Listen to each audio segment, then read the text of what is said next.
હર હર મહાદેવ મિત્રો, કેમ છો મિત્રો? આજે આપણે મગફળીની વાવણીથી લગાડીને મગફળી ઘરે પુગાડીએ ત્યાં સુધીની ટૂંકમાં માહિતી આપું છું મારા હિસાબ પ્રમાણે. એરિયા વાઇઝ બધાના હિસાબ અલગ અલગ હોય. તો મિત્રો, આપણે મગફળી વાવીએ અને ઘરે પહોંચાડે ત્યાં સુધીમાં ખર્ચો કેટલો આવે?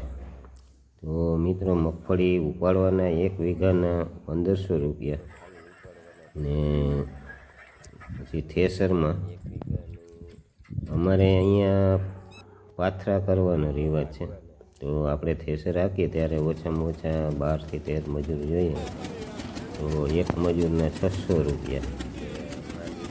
તો મિત્રો, દવા, ખાતર, બિયારણ, નીંદવાની મજૂરી, પાણીનું લાઇટ બિલ અને ખેડૂતની પોતાની મહેનત. તો વીઘામાં મગફળી અમારે ત્યાં 25 થી 27 મણ જેવું થાય સરેરાશ. બધાને તો ના થાય, પણ એમ કે 25 મણ જેવી રાશ આવે. તો મિત્રો, મગફળીના ભાવ અત્યારે 21,000 થી 22,000 રૂપિયા છે. તો હિસાબ કરો તમે કે આમાં ખેડૂતને કેટલા વધે. આવી મહેનત કરે, જોઈ લે, તમે વિડીયોમાં જોવો જ છો કેટલી મહેનત કરે છે અને તેની વાંહે કેટલો નફો મળે છે.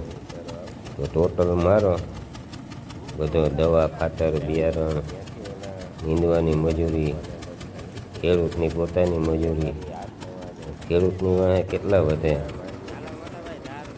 મિત્રો, આ છે ટૂંકમાં મારા મંતવ્યની માહિતી, મારા હિસાબની માહિતી આપું છું. બાકી બધા ખેડૂતની અલગ અલગ પદ્ધતિ હોય અને અલગ અલગ મજૂરી હાલતી હોય, અલગ અલગ ભાવ હોય. જનરલ ભાવ તમને કહું છું મિત્રો. આ મજૂરીના ખર્ચા, સફાઈ, ઘરે પહોંચાડવાના, ટ્રેક્ટર ભાડું બધું ગણી લ્યો ને 1 વીઘામાં 2200 રૂપિયાના દાણા. તો ઓછામાં ઓછા 25 થી 30 કિલો બિયારણ વાવવાનું થાય. પછી એમાં દવા, ખાતર, બધાની મજૂરીનો ટોટલ મારી અને ગણતરી કરજો ખેડૂતની વાંહે હું વધે છે. આ ઓળના વર્ષનું આખું તમને સર્વે આપું છું. તો મિત્રો, આ છે અમારે મગફળીની ખેતીની માહિતી. તો તમને કેવી લાગી તે કોમેન્ટમાં કહેજો. અને ખેડૂતની વાંહે હું વધે છે તેની થોડીક માહિતી આપજો. ટૂંકમાં તમને માહિતી આપી છે મારા હિસાબ પ્રમાણે. બાકી બધાના ગામ એરિયા પ્રમાણે અલગ અલગ મજૂરી હાલતી હોય, અલગ અલગ ભાવ હોય, અલગ અલગ થ્રેશરના ભાડા હોય, બધે સરખા ના હોય. તો મિત્રો, કહેજો કોમેન્ટમાં કે મગફળીમાં ખેડૂતને ખર્ચો કાઢતા કેટલા રૂપિયા વધે. આ છે 4 મહિનાની મહેનતનું ફળ. તો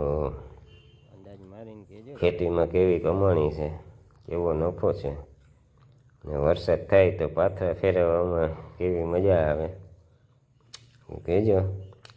ચાલો મિત્રો, મારા હિસાબ પ્રમાણે મેં તમને માહિતી આપી છે. તમારા હિસાબ પ્રમાણે જે માહિતી હોય તે આપજો. તમારા એરિયામાં કેટલીક મગફળી વીઘામાં થાય છે? અમારે અહીંયા તો 25 થી લગાડી 30 મણની અંદર થાય છે. જનરલ નથી થતું, 50-60% ખેડૂતને થાય. બાકી તો 20 કિલો 20 મણ 22 મણ એટલો ઉતારો આવે છે. મજૂરીનો ખર્ચો ડબલ લાગે છે. તો મિત્રો, કહેજો તમે. ટૂંકમાં તમને હિસાબ કરાવ્યો છે, આમાં કંઈ ભૂલાતું હોય તો કહેજો. જય શ્રી કૃષ્ણ. હર હર મહાદેવ. Bye by.